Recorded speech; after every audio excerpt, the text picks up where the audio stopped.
Hey folks, what's cracking? I'm the Credit Savage. Welcome to my channel where I like to talk about traveling for free and doing so by taking advantage of those sweet sign-up bonuses all these companies give you, as well as their point systems and maximizing on those rewards. I also like to talk about a little personal finance here and there, but today I'm going to be talking about how one of these credit cards that has a lot of fan bases out there, and by fan bases I mean people really fanboy this card. I mean, I kind of can see why they may fanboy it, but it may be a little too much. I actually made a video saying this card was trash. I did get a lot of slack for that. And then they came up with a really great sign up bonus that it kind of justified at least the first year annual fee of it. But, now it seems like it's once again trash. And I want to tell you why. So before I get any further, if I say anything that, pickles your tickle, tickles your pickle, or something that just, kind of clicks with you, feel free to hit that, that like button, that sign up button. It'll cost you absolutely nothing, and it helps me out with the algorithm. Now, that being said, let's get to it. So, the card I'm going to be talking about today that I think is absolute trash, and a very good reason on why it is super trash again, is the American Express Gold card. I know, a lot of you guys out there are really fanboys or are really taking a liking to this card. And I mean, I can see why with the Forex and groceries and the Forex and dining. But given that there's many cards out there that are actually very competitive when it comes to, these categories. In example, the Flex card right now, or the Freedom Unlimited. Those are really good cards. You even have the Wells Fargo Propel card.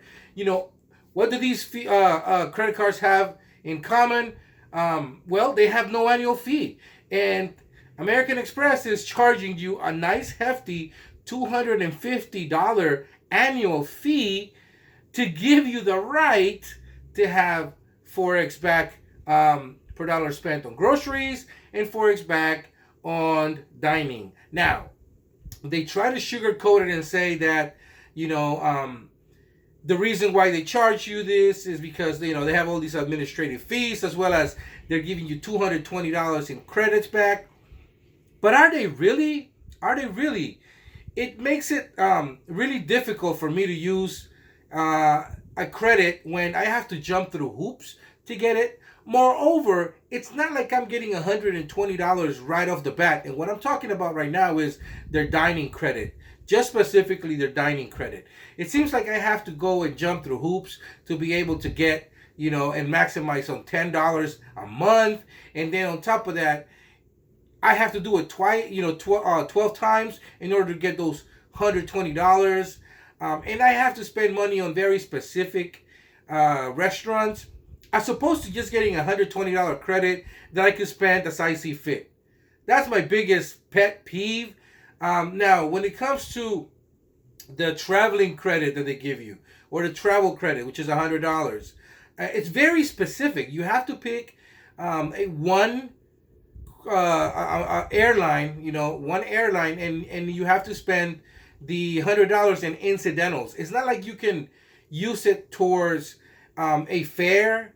You actually have to use it, while you're flying, and if you want to buy some snacks on the plane or some drinks, or anything on the ground, I guess the code says you using that money as a traveling credit, and it has to trigger that credit by the way that they charge it. Well, then you can get it back. It's really specific, and it seems like you have to really figure out, how to get it, and it's just jumping through hoops. It's not like the $300 that the Chase FI Reserve gives you, which you can spend on gas, you can spend on groceries, and they'll give you your money back. That counts towards your $300, or you can spend it on travel. You could buy a plane ticket, or you could buy train tickets, bus fares, bridge tolls, parking.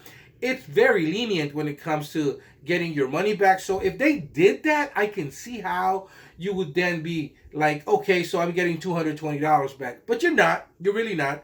So you really are paying $250 for the right to get Forex groceries, Forex and dining, and you will not recoup that money until you really get up there on the spend. As opposed to these other credit cards that, will give you 5x on groceries right off the bat, no annual fee. Moreover, they're going to give you, 0% APR for 15 months. Like I said, there's no annual fee, and the cap is $12,000 for groceries. So that's pretty great. As well as they're giving you 3x back on dining. The Propel, it's a little different, but it does give you 3x on a lot of different categories, from dining, parking, I believe gas, travel, and it gives you free phone insurance.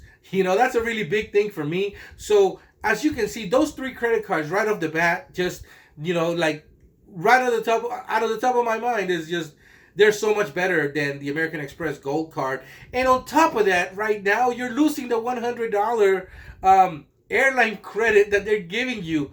So for one more year, American Express is going to have this credit that's really hard to use. And now they're going to remove it. I understand that they may be changing it with something else, but until now, as you can see, even American Express is saying that this is trash, so they're going to remove it. That just makes my point. I understand there's some people out there that may spend a lot of money in groceries. I don't know, $25,000, $30,000.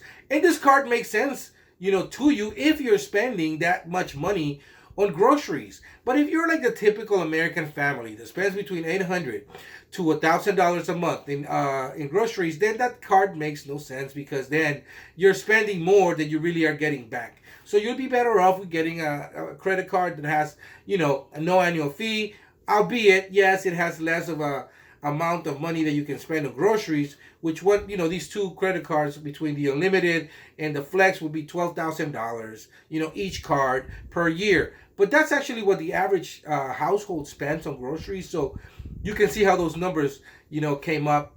Chase just didn't pick them up out of thin air. Anyways, that's what I got for you guys today. As you can see, this card is absolute trash. The Gold is just definitely trash. If you are under 524, which means that you have not taken out more than 5 credit cards in the last 24 months, and you're looking to go into the Chase ecosystem, well then, you're better off getting one of these cards, man. However, if you are over 524, right, and you've had 6 months since your last credit card or whatnot, and you have a really good FICO, you got good history, I can see that if you're spending a lot of money on groceries or on travel for that matter, this will make sense. But other than that, man, it just doesn't make any sense. You're better off with one of the no annual fee cards that's going to give you a lot more bang for your buck. Anyhow, thank you for watching. I'm the Credit Savage. You guys have a great one. And let me know what you think about it in the comments. If you disagree, I want to know. If you agree, I want to know as well. Until then, you guys take care. Do keep in mind and always remember, though, that cash is king, yes, but credit is power.